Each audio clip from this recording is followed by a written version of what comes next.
김 선생님, 저 김 정말 선생님. 죽고 싶었어요.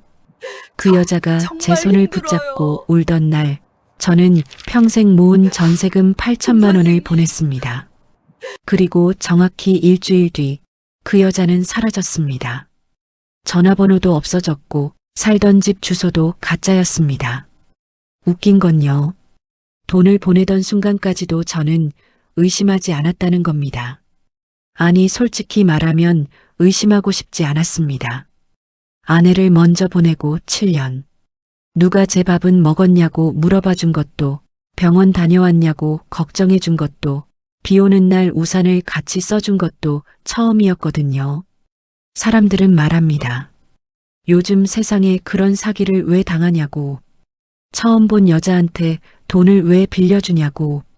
그런데요. 외로운 사람은 돈보다 먼저 마음을 잃습니다.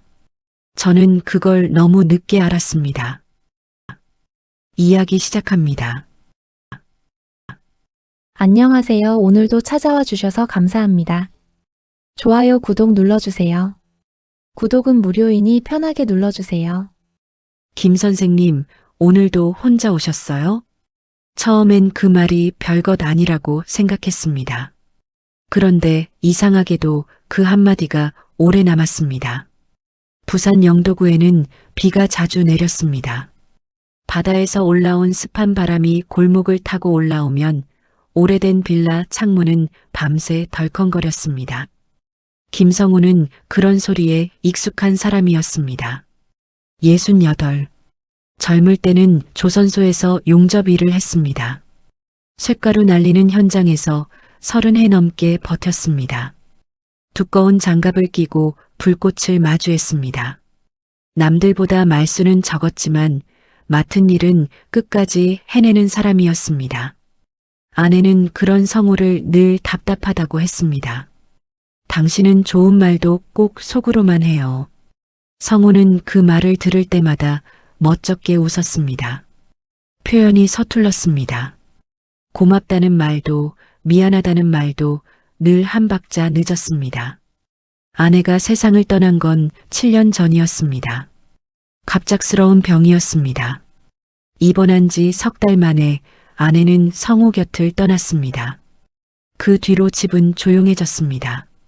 아침마다 끓던 된장국 냄새도 사라졌습니다. 거실 TV 소리만 하루 종일 흘렀습니다. 성우는 밥을 먹을 때도 식탁 한쪽만 썼습니다. 아내가 앉던 자리는 그대로 비워두었습니다. 자식이 없는 건 아니었습니다. 아들은 경기도에 살았습니다. 며느리와 손주도 있었습니다. 하지만 서로의 삶이 바빴습니다. 명절에 전화 한 통 오면 다행이었습니다. 성우는 서운한 마음을 드러내지 않았습니다. 다들 먹고 살기 바쁘지. 그렇게 말하며 전화를 끊곤 했습니다. 하지만 전화를 끊은 뒤에는 한참 동안 휴대폰 화면을 바라봤습니다. 꺼진 화면에 비친 자신의 얼굴이 낯설었습니다. 눈밑은 깊어졌고 어깨는 전보다 많이 굽어 있었습니다. 그런 성우에게 노인복지관을 권한 사람은 같은 빌라 2층에 사는 정 씨였습니다. 형님, 집에만 있으면 더 늙어요. 복지관 노래교실 한번 가보세요.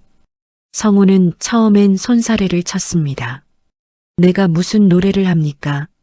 노래 못해도 돼요. 사람 구경하러 가는 거지요. 그 말에 성우는 결국 복지관에 나갔습니다. 영도구 노인복지관은 언덕 중턱에 있었습니다. 낡은 버스 정류장에서 내려 조금 걸어 올라가야 했습니다. 비 오는 날이면 입구 앞 계단이 미끄러웠습니다. 복지관 안으로 들어서면 따뜻한 난방 냄새와 종이컵 커피 냄새가 섞여났습니다. 3층 노래교실은 늘 시끌벅적했습니다. 스피커에서는 오래된 트로트 반주가 흘렀습니다. 벽에는 지난 행사 사진들이 붙어 있었습니다. 어르신들은 저마다 익숙한 자리에 앉아 박수를 쳤습니다.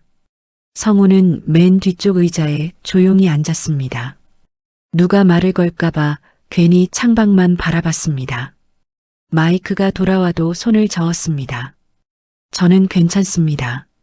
그때 한 여자가 웃으며 말했습니다. 처음 오신 분은 원래 한국 하셔야 하는데요. 연보라색 스카프를 맨 여자였습니다.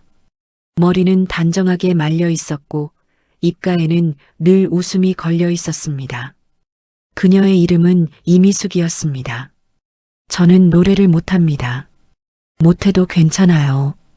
여기 잘해서 오는 사람 별로 없어요. 사람들이 웃었습니다. 성우도 어쩔 수 없이 살짝 웃었습니다.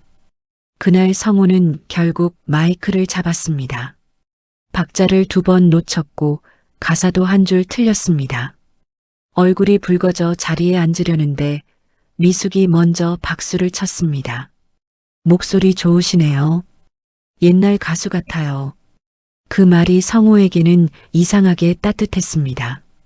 그 뒤로 미숙은 성우 옆에 자주 앉았습니다. 처음엔 노래책을 같이 보자고 했습니다. 다음엔 커피를 한 잔 건넸습니다. 며칠 뒤에는 집에서 싸웠다며 김밥 한 줄을 내밀었습니다. 혼자 사시면 끼니 대충 때우시죠? 성우는 잠시 대답하지 못했습니다. 뭐 그냥 먹습니다. 그냥 먹는 게 제일 안 좋은 거예요. 미숙은 아무렇지 않게 말했습니다. 하지만 성우는 그 말에 마음 한쪽이 조용히 흔들렸습니다. 누군가 자신의 끼니를 걱정해 준 것이 너무 오랜만이었습니다. 비오는 목요일이었습니다. 노래교실이 끝나고 사람들이 하나둘 복지관을 빠져나갔습니다. 성우는 낡은 우산을 펴려다 손잡이가 빠지는 바람에 멈춰 섰습니다. 그때 미숙이 다가왔습니다. 김 선생님, 제 우산 같이 쓰고 가세요. 아닙니다. 저는 괜찮습니다. 괜찮긴요. 비 다 맞으시겠네. 미숙은 성우 대답도 듣지 않고 우산을 펼쳤습니다. 두 사람은 복지관 계단을 천천히 내려갔습니다. 우산 위로 빗방울이 촘촘히 떨어졌습니다. 성우는 괜히 한 걸음 떨어져 걸었습니다. 그러자 미숙이 웃으며 말했습니다. 그렇게 멀리 걸으면 한쪽 어깨 다 젖어요. 성우는 말없이 조금 가까이 섰습니다. 그 순간 아주 오래 잊고 지낸 감각이 되살아났습니다.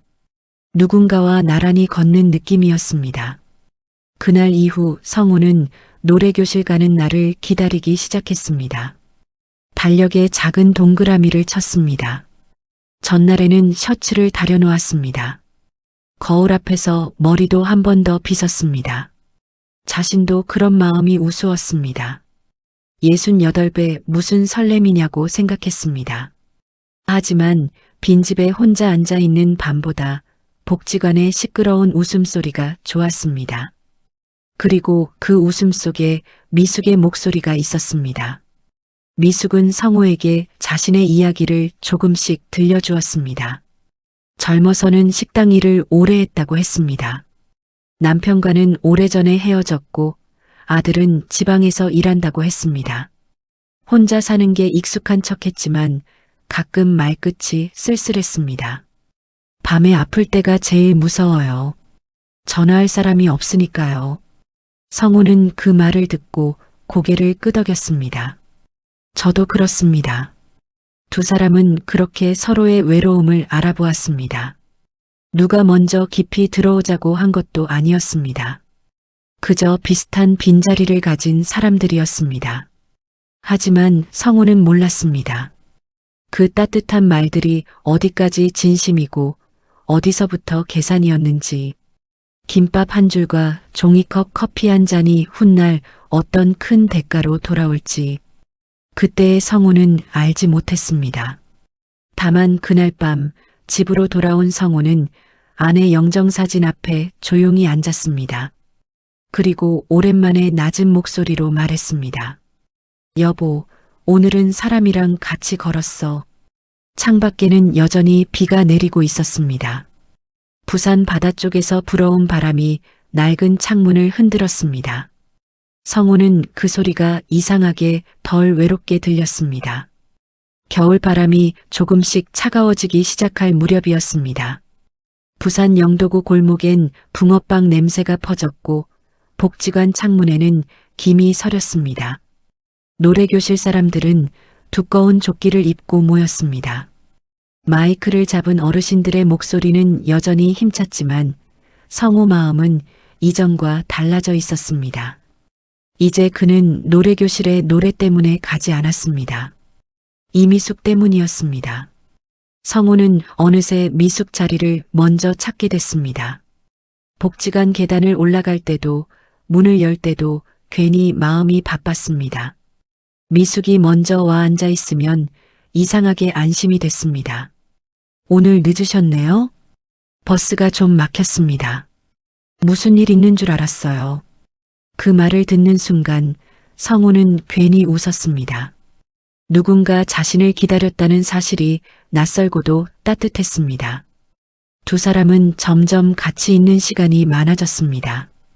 노래교실이 끝나면 근처 국밥집으로 갔습니다. 뜨거운 돼지국밥 김이 올라오는 작은 식당이었습니다. 미숙은 늘 깍두기를 성호 쪽으로 밀어주었습니다. 김 선생님은 밥 먹을 때 왜 그렇게 급하세요? 원래 일할 때 빨리 먹는 습관이 있어서 그렇습니다. 이제 누가 뺏어 먹는 것도 아닌데 천천히 드세요. 그 말에 성호는 숟가락 속도를 조금 늦췄습니다.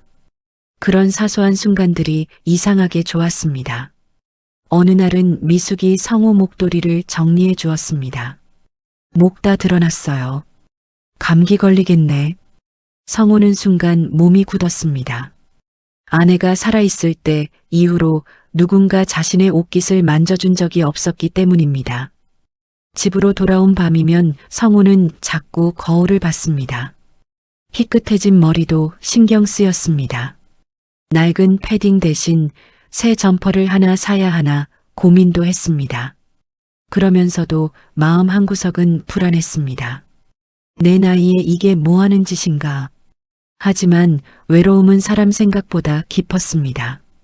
누군가 자신의 이름을 불러주고 밥을 챙겨주고 안부를 물어주는 일만으로도 사람 마음은 쉽게 흔들렸습니다. 그 무렵부터 미숙은 자신의 형편 이야기를 조금씩 꺼내기 시작했습니다. 요즘 물가 너무 비싸지요. 다 그렇습니다. 혼자 사니까 더 무서워요. 아프면 끝이잖아요.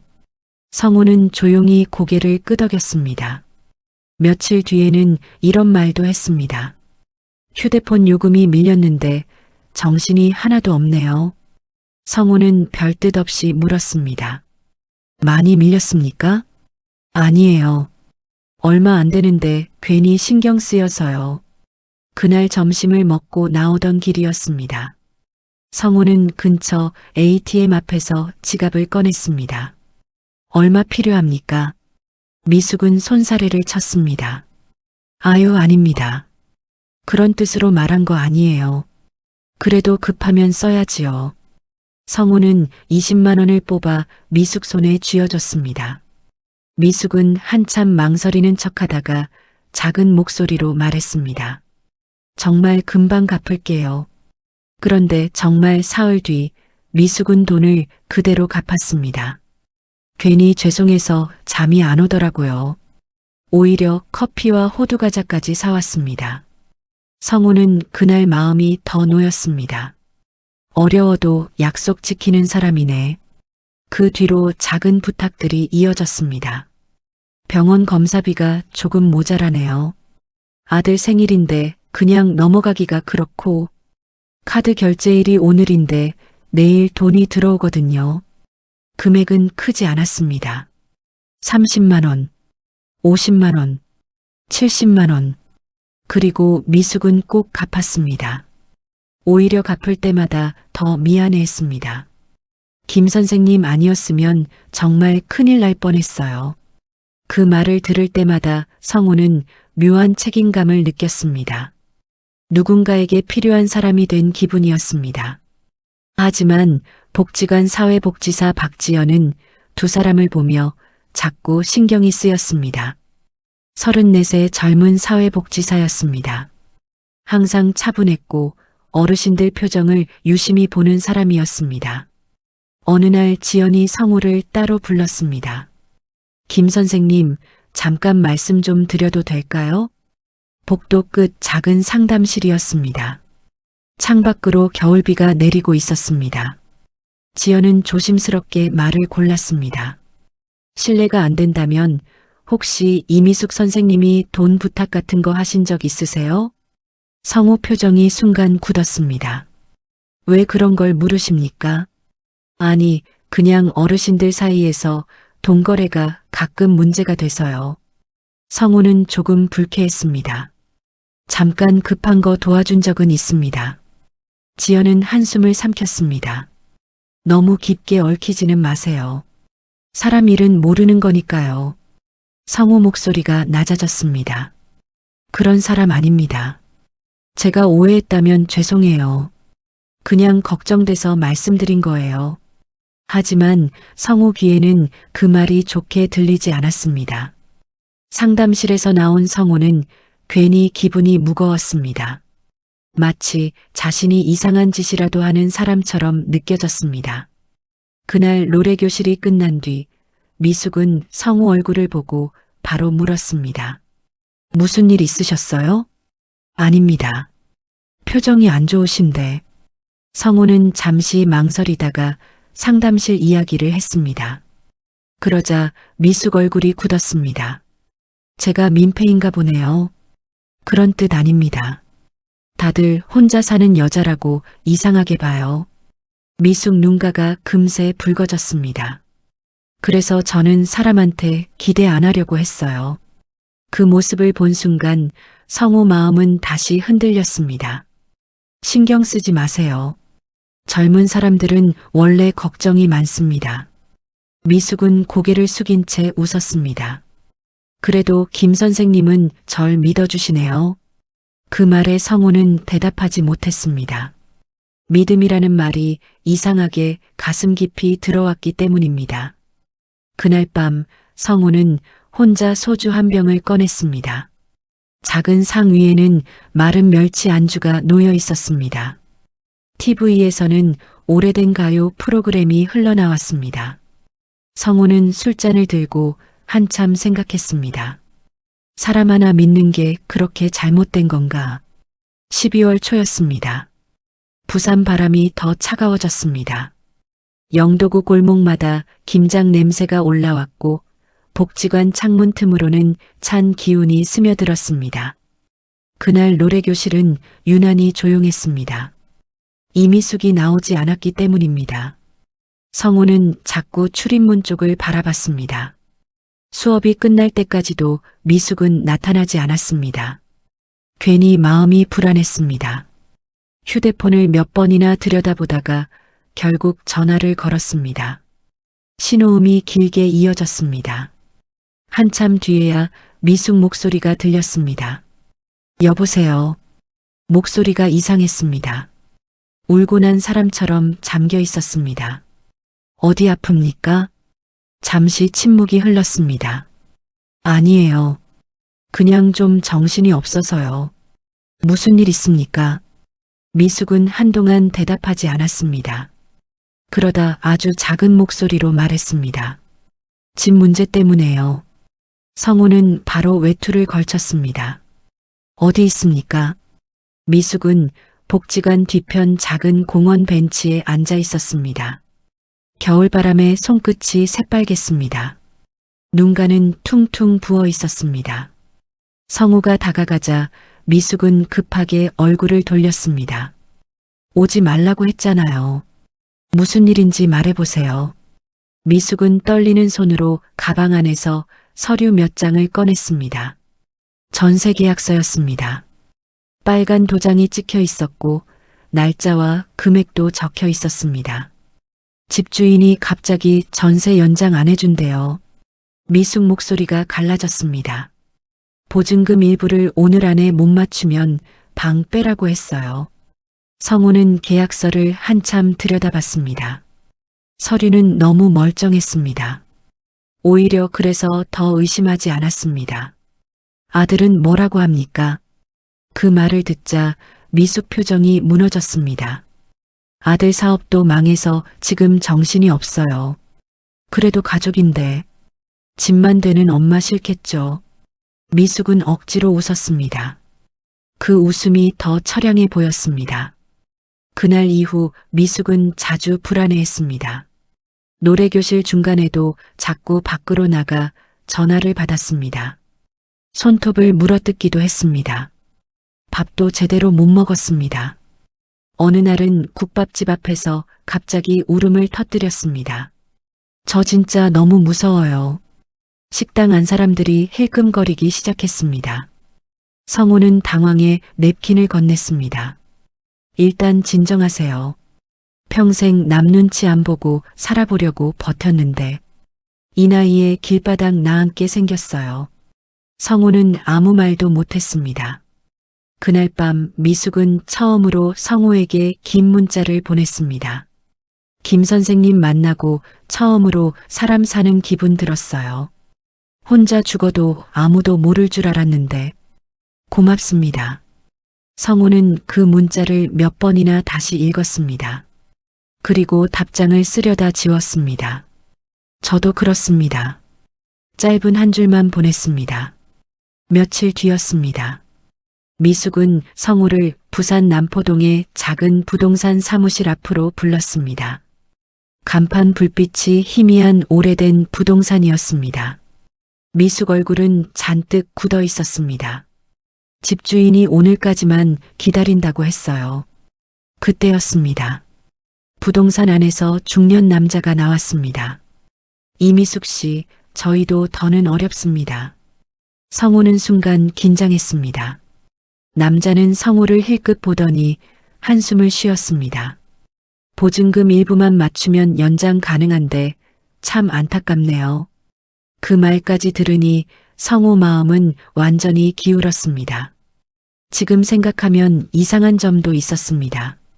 하지만 당시의 성우는 그런 걸 볼 정신이 없었습니다. 그저 미숙 얼굴만 보였습니다. 겁에 질린 표정, 떨리는 손, 혼자 남겨질까 두려워하는 눈빛. 그날 저녁 두 사람은 바닷가 근처 작은 카페에 앉았습니다. 창밖으로 겨울 바다가 보였습니다. 미숙은 종이컵을 두 손으로 감싼 채 말했습니다. 사실 저 요즘 매일 죽고 싶다는 생각했어요. 성우 손이 멈췄습니다. 그런 말 함부로 하는 거 아닙니다. 김 선생님은 모르실 거예요. 혼자라는 게 얼마나 무서운 건지. 성우는 조용히 바다 쪽을 바라봤습니다.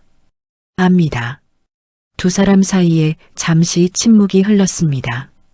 미숙은 떨리는 목소리로 말을 이었습니다.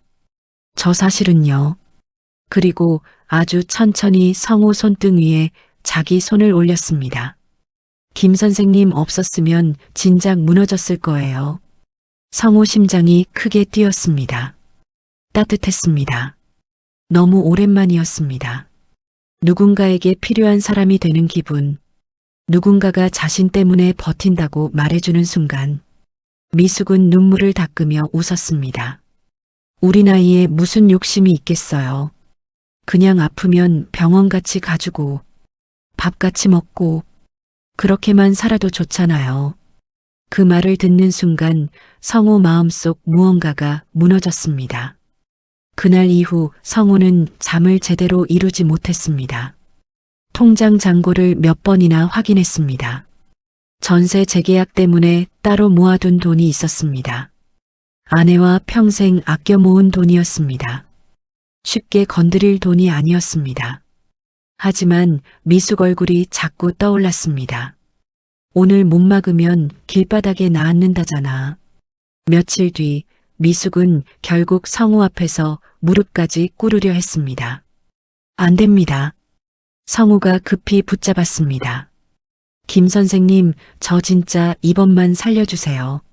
목소리가 다 무너져 있었습니다. 이번만 넘기면 어떻게든 갚을게요. 제가 죽을 때까지 갚을게요. 성우는 고개를 숙였습니다. 손끝이 떨렸습니다. 머릿속에서는 복지관 사회복지사 박지연 말이 떠올랐습니다. 너무 깊게 얽히지 마세요. 하지만 그 말보다 더 크게 들리는 게 있었습니다. 김 선생님밖에 없어요. 그날 밤 성호는 혼자 은행 앞까지 걸어갔습니다. 자동문 안쪽 밝은 불빛이 차갑게 느껴졌습니다. ATM 화면 앞에 선 성호는 한참 동안 통장을 바라봤습니다. 그리고 아주 천천히 비밀번호를 눌렀습니다. 송금을 마친 날 밤이었습니다. 부산 항구 쪽에는 짙은 안개가 끼어 있었습니다. 성호는 작은 방 식탁에 앉아 통장을 한참 바라봤습니다. 숫자가 줄어든 잔고가 낯설었습니다. 8천만 원. 평생 모은 돈이었습니다. 조선소에서 허리 다쳐가며 번 돈. 아내와 시장 반찬 하나도 아끼며 모은 돈. 여름엔 에어컨도 제대로 안 틀고 겨울엔 보일러도 줄여가며 지킨 돈이었습니다. 그런데 이상하게도 성호 마음 한쪽은 따뜻했습니다. 이제 저 사람도 살겠지. 누군가의 인생을 붙잡아줬다는 기분이 들었습니다. 그날 밤 미숙에게 문자도 왔습니다. 김 선생님 정말 감사합니다. 저 평생 잊지 않을게요. 성호는 그 문자를 여러 번 읽었습니다. 그리고 아주 오랜만에 혼자 웃었습니다. 다음 날 아침에는 미숙에게 전화도 왔습니다. 어제 집주인이 기다려줬어요. 정리되는 대로 바로 찾아뵐게요. 목소리는 밝았습니다. 오히려 울음 섞인 목소리보다 더 안정돼 보였습니다. 성호는 안심했습니다. 그런데 이상했던 건 그날 이후였습니다. 미숙이 노래교실에 나오지 않았습니다. 처음엔 단순히 바쁜가 보다 했습니다. 전세 문제 정리하느라 정신없겠거니 생각했습니다. 하지만 이틀이 지나고 사흘이 지나도 보이지 않았습니다. 성호는 수업 내내 출입문만 바라봤습니다. 문이 열릴 때마다 괜히 고개가 돌아갔습니다. 그러다 결국 전화를 걸었습니다. 지금 거신 번호는 기계음만 반복됐습니다. 성호는 잠시 멍하니 휴대폰을 내려다봤습니다. 배터리가 꺼졌나? 그날 밤에도 전화했습니다. 다음 날에도 했습니다. 하지만 결과는 같았습니다. 문자도 보냈습니다. 괜찮습니까? 몸 아픈 건 아니지요? 걱정됩니다. 답장은 오지 않았습니다.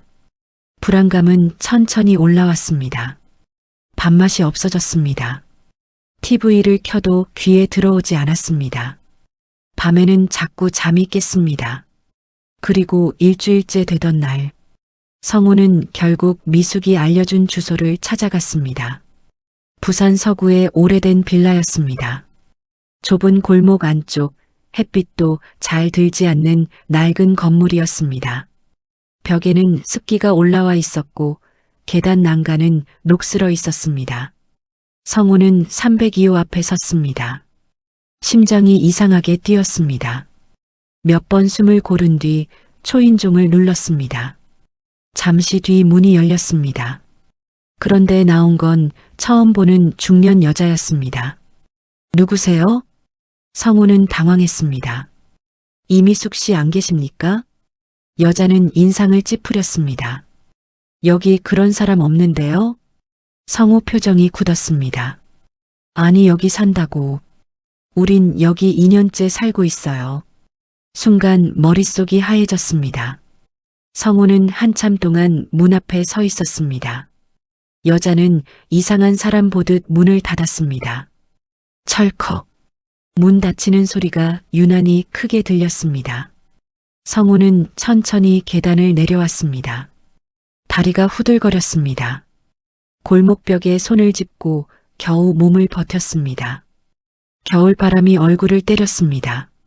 하지만 아무 감각도 느껴지지 않았습니다.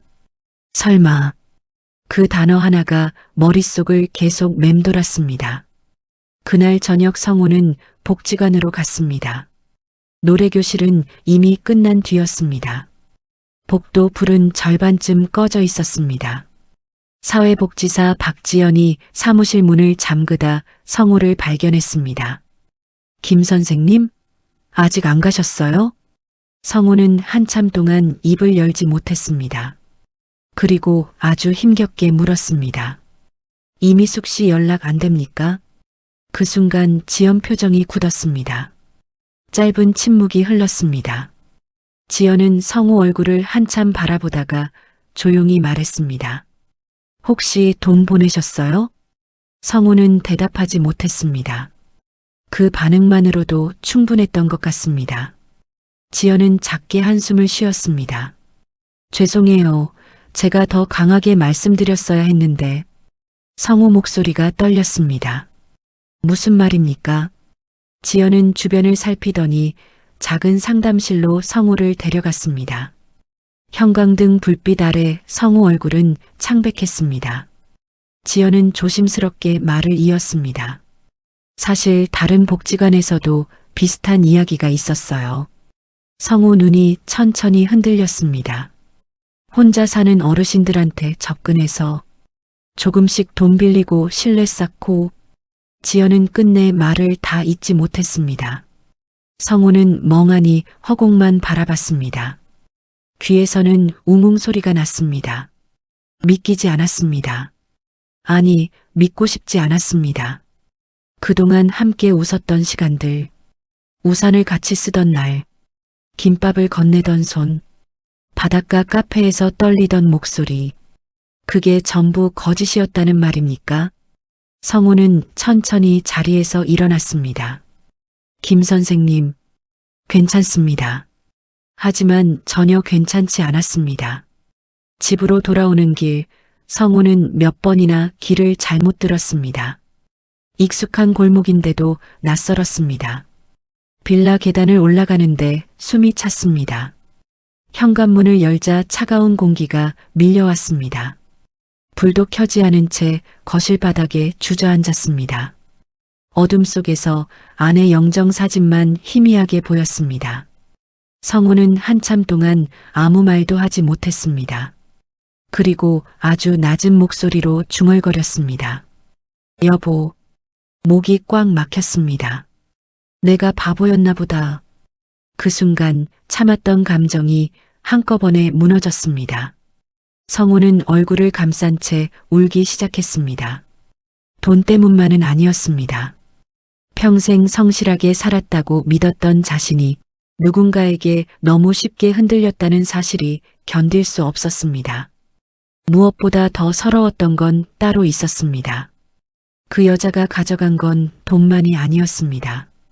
오랜만에 다시 믿어보려 했던 마음까지 함께 가져가 버렸다는 것이었습니다. 창밖에서는 겨울비가 조용히 내리고 있었습니다. 빗물이 낡은 창틀을 타고 흘러내렸습니다. 성우는 그 소리를 들으며 밤새 불도 켜지 못한 채 앉아 있었습니다. 그날 이후 김성우는 복지관에 나가지 않았습니다. 아침이 와도 이불 밖으로 나오기 싫었습니다. 휴대폰 벨소리만 울려도 가슴이 철렁했습니다. 혹시 누가 돈 이야기를 꺼낼까봐 겁이 났습니다. 며칠 동안은 커튼도 열지 않았습니다. 겨울 햇빛이 창문 틈으로 들어왔지만 집안은 늘 어두웠습니다. 식탁 위에는 먹다 남은 컵라면 용기와 약봉지가 쌓여갔습니다. TV에서는 웃음소리가 흘러나왔지만 성우 얼굴은 굳어 있었습니다. 무엇보다 괴로운 건 밤이었습니다. 불을 끄고 누우면 자꾸 미숙 목소리가 들리는 것 같았습니다. 김 선생님밖에 없어요. 그 말이 귓가에 맴돌았습니다. 성우는 눈을 감을 때마다 자신이 ATM 앞에 서 있던 순간을 떠올렸습니다. 통장 비밀번호를 누르던 손, 송금 완료 문구가 뜨던 화면, 그때의 안도감까지 생생했습니다. 그래서 더 견디기 힘들었습니다. 속은 것도 괴로웠지만 그 순간 행복했다고 느꼈던 자기 자신이 더 서러웠습니다. 어느 날 아들이 전화했습니다. 아버지, 요즘 왜 연락이 안 돼요? 성우는 잠시 침묵했습니다. 그냥 좀 피곤하다. 몸 안 좋은 거 아니죠? 괜찮다. 성우는 끝내 돈 이야기를 하지 못했습니다. 자식에게까지 바보처럼 보이고 싶지 않았습니다. 전화를 끊고 나서도 한참 동안 휴대폰만 바라봤습니다. 문득 이런 생각이 들었습니다. 내가 조금만 덜 외로웠어도 그날 밤 성우는 술을 마셨습니다. 작은 소주병 2개가 금세 비었습니다. 거실 바닥에 앉아 멍하니 아내 영정사진을 바라봤습니다. 여보, 나는 왜 아직도 사람이 그리운 걸까? 대답은 돌아오지 않았습니다. 창밖에서는 비가 내리고 있었습니다. 빗소리가 낡은 창문을 두드렸습니다. 그 소리를 듣다 보니 괜히 눈물이 났습니다. 그렇게 몇 달이 흘렀습니다. 겨울이 지나고 바람이 조금씩 풀리기 시작했지만 성우 마음은 여전히 얼어 있었습니다. 사람을 피했습니다. 엘리베이터에서 이웃을 만나도 고개만 숙였습니다. 그러던 어느 오후였습니다. 초인종이 울렸습니다. 문을 열자 복지관 사회복지사 박지연이 서 있었습니다. 손에는 따뜻한 붕어빵 봉지가 들려 있었습니다. 김 선생님, 잠깐 들어가도 될까요? 성우는 잠시 망설이다가 고개를 끄덕였습니다. 집 안으로 들어온 지연은 아무 말 없이 식탁 위를 정리했습니다. 비어있는 소주병도 조용히 치웠습니다. 성우는 괜히 민망해졌습니다. 더러운 꼴 보여서 미안합니다. 지연은 조용히 붕어빵 봉지를 열었습니다. 슈크림이랑 팥 반반이에요. 붕어빵 김이 천천히 올라왔습니다. 그 따뜻한 냄새에 성우는 순간 목이 메었습니다. 한참 침묵이 흐른 뒤 성우가 먼저 입을 열었습니다. 내가 욕심낸 거겠지요. 지연은 고개를 저었습니다. 아니에요. 아니긴 뭘 아닙니까? 성우 목소리가 점점 떨렸습니다. 이 나이에 누가 나 좋아해 준다고. 내가 미쳤지. 지연은 한참 동안 아무 말도 하지 않았습니다. 그러다 아주 천천히 말했습니다. 외로운 건 죄가 아니에요.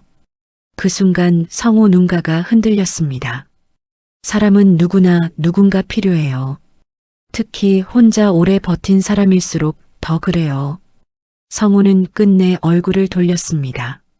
눈물이 터질 것 같았습니다. 그래도 너무 창피합니다. 창피한 건 속인 사람이죠. 그 말에 성우는 결국 울음을 터뜨렸습니다. 아이처럼 소리내 울지는 않았습니다. 그저 고개를 숙인 채 어깨만 계속 떨렸습니다. 지연은 조용히 휴지를 밀어주었습니다. 그날 이후 조금씩 달라지기 시작했습니다.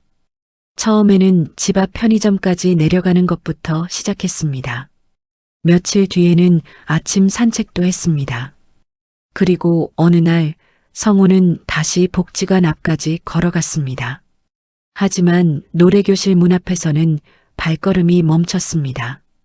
안에서 익숙한 반주 소리가 들렸습니다. 사람들 웃음소리도 들렸습니다. 성우는 한참 동안 문 앞에 서 있다가 돌아서려 했습니다. 그때 박지연이 뒤에서 불렀습니다. 김 선생님. 성우가 천천히 돌아봤습니다. 오늘 무료급식 봉사 사람이 부족한데 잠깐만 도와주실래요? 그날 성우는 앞치마를 둘렀습니다.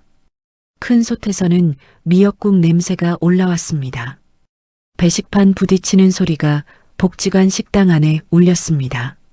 처음엔 어색했습니다. 사람 얼굴 보는 것도 불편했습니다. 하지만 국을 한 그릇씩 건네다 보니 조금씩 마음이 풀리기 시작했습니다. 감사합니다. 수고 많으십니다. 그 짧은 인사들이 이상하게 따뜻했습니다. 며칠 뒤 한 노인이 식판을 받아들며 말했습니다. 김 선생 덕분에 오늘 사람 대접받는 기분이네. 그 말을 듣는 순간 성우는 멍하니 서 있었습니다. 그리고 아주 천천히 웃었습니다. 오랜만에 웃음이었습니다. 돈은 돌아오지 않았습니다. 미숙도 끝내 잡히지 않았습니다. 통장을 볼 때마다 여전히 가슴 한쪽이 아팠습니다. 하지만 성우는 조금씩 알게 됐습니다. 그 여자가 가져간 건 돈이었지만 자기 인생까지 전부 가져간 건 아니라는 걸 말입니다. 늦은 봄 저녁이었습니다. 봉사를 마치고 복지관 밖으로 나온 성호는 영도 바다 쪽을 바라봤습니다. 붉게 물든 노을 아래 항구 불빛이 하나둘 켜지고 있었습니다. 바닷바람이 천천히 지나갔습니다. 성호는 주머니에 손을 넣은 채 조용히 중얼거렸습니다. 그래. 외롭다고 해서 사람까지 포기하면 안 되지. 멀리 영도대교 불빛이 잔잔하게 흔들리고 있었습니다.